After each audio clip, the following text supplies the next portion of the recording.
warm welcome for our last storyteller of the first half is Dennis, everybody. Let's hear it.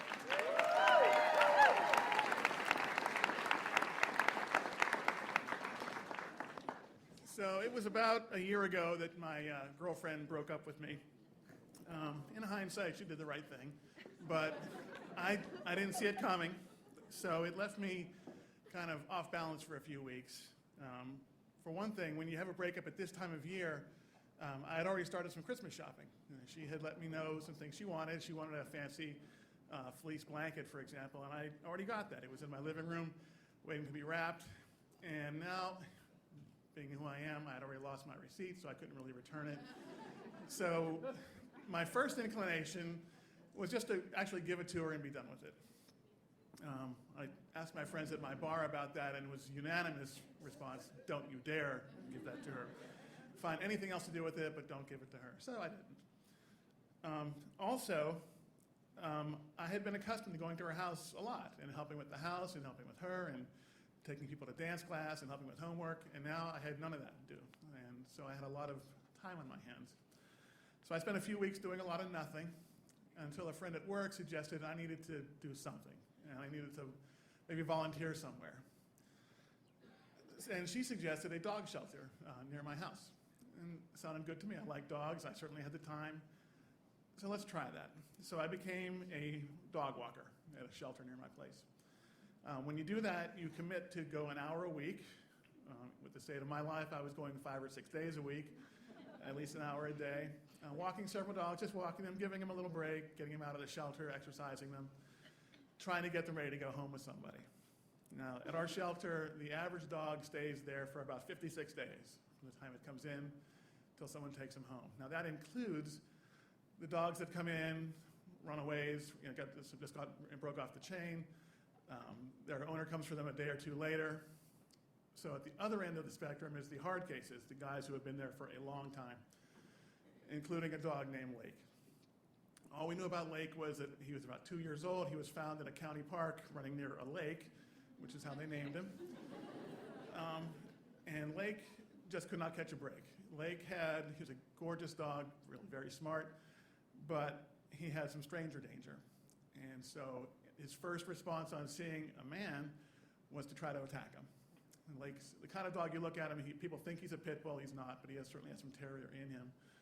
He liked women, he liked kids, but a guy would see him or he would see the guy and he would not get a second look.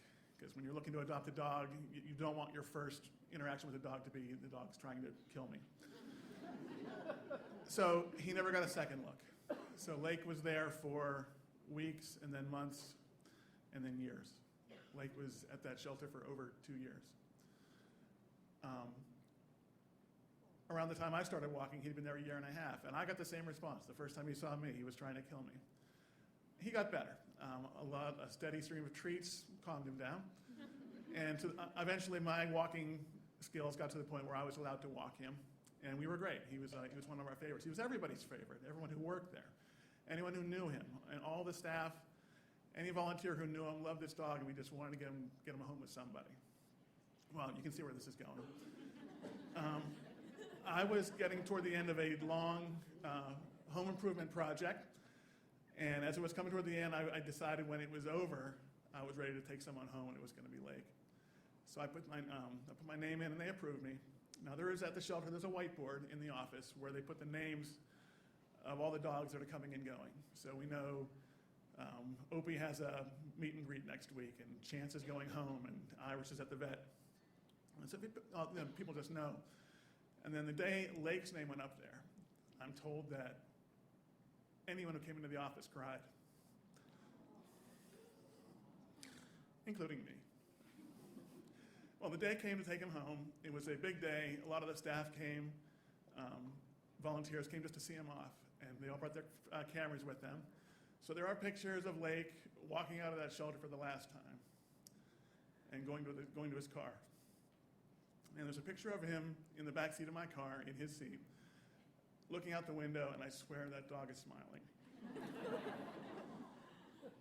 There's a picture a short time later in his new yard for the first time, by himself, his own yard. Not as big as the yard he left behind at the shelter, but this one's all his. There's another picture of me on one knee with Lake's face in mine. And we're facing away from the camera. He's giving me a big dog hug. And with her looking away, so you can't see the tongue bath he's giving me. And you can't see the tears on my face.